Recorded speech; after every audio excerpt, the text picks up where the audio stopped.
Star quarterbacks, love them when they stop by. Drew Brees, Russell Wilson, and Russ going to be joining us here in about 20 minutes. Anybody out there, an accountant, or anybody out there, you don't do your own taxes, you would have an accountant. An accountant's job is essentially to monitor the ever-changing tax laws. And as they change, it's an accountant's job to take advantage of the changes, to find areas they can save you money. Okay? Not everybody has an accountant. Some people do their own taxes. But even if you're doing your own taxes, you got to pay attention to changing tax laws. This is what makes a good baseball GM, a good football GM, and a good basketball GM.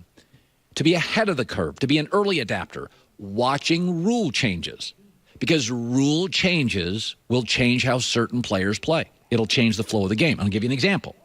Before the season started this year, I said, number one, bet the overs. And that's happened. There's going to be a lot more scoring in the league. I kept saying, this is going to be a big offensive year. Not only do we get some star quarterbacks off injury, but the catch rule's been flipped. The helmet rule has been brought in, amplified. It's going to be a good year for wide receivers. Those two major rule changes. And what started happening? We started seeing these teams pay huge money for receivers. All sorts of teams. Sammy Watkins got that money. Tavon Austin, Brandon Cooks, OBJ. Look at the division leaders currently in the NFL. In the AFC, New England, Pittsburgh, Houston, Kansas City. All of them either have the best perimeter weapons in the league in their division, or you can argue it. Now, New England didn't. Then they brought on Josh Gordon with Edelman. So New England, Pittsburgh, Houston, and Kansas City. By the way, second place in the AFC West to Kansas City is the Chargers. They're also loaded at the perimeter positions. Let's go to the NFC. Who's got the best perimeter weapons in the NFC West? Rams lead the division. NFC North, Vikings lead the division. NFC South, Saints and Atlanta. Atlanta's a mess. They're all beat up. But the Saints arguably lead the division. The only team in the NFL that leads their division without premier perimeter players is Washington. And I would say most people are cynical of Washington leading the division and holding that for the next 6 weeks. I'm in the rare camp where I like Washington. Not as much as Philly, but I like Washington. Also, think about this. This is from Bill Barnwell, a writer in terms of the trade. He does a lot of analytics and deep diving. He said, Amari Cooper has been targeted only 32 times this year, but he's averaged 3.5 yards of separation on throws of 6 or more yards downfield. So not bubble screens, downfield, 3.5 yards of separation. That's the best rate in the National Football League. Okay?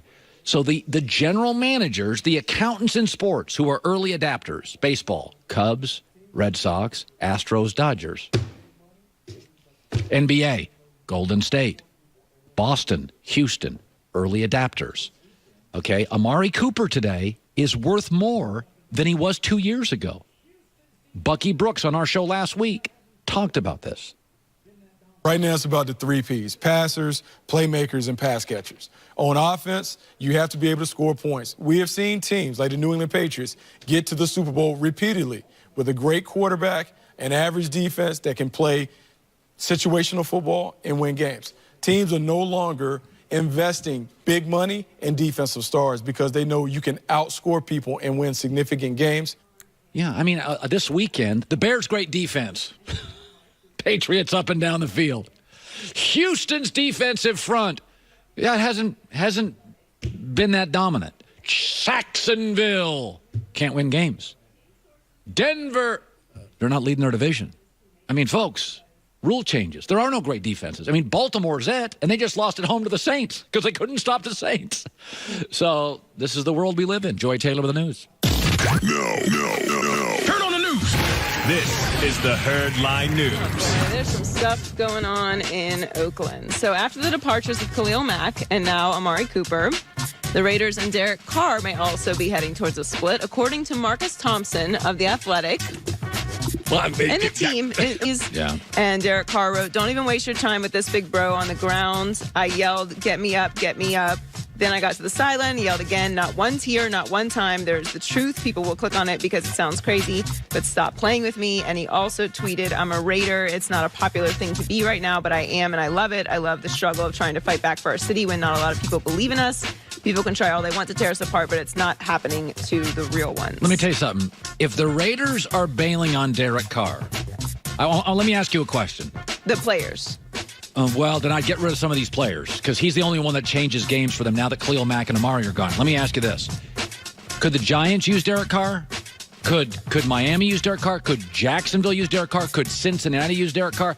If that little moment with Derek Carr is the reason you're going to get rid of Derek Carr, I can go off the top of my head. If I was Tennessee, Derek Carr, Marcus Mariota, I'd take Derek Carr. There are Denver right now.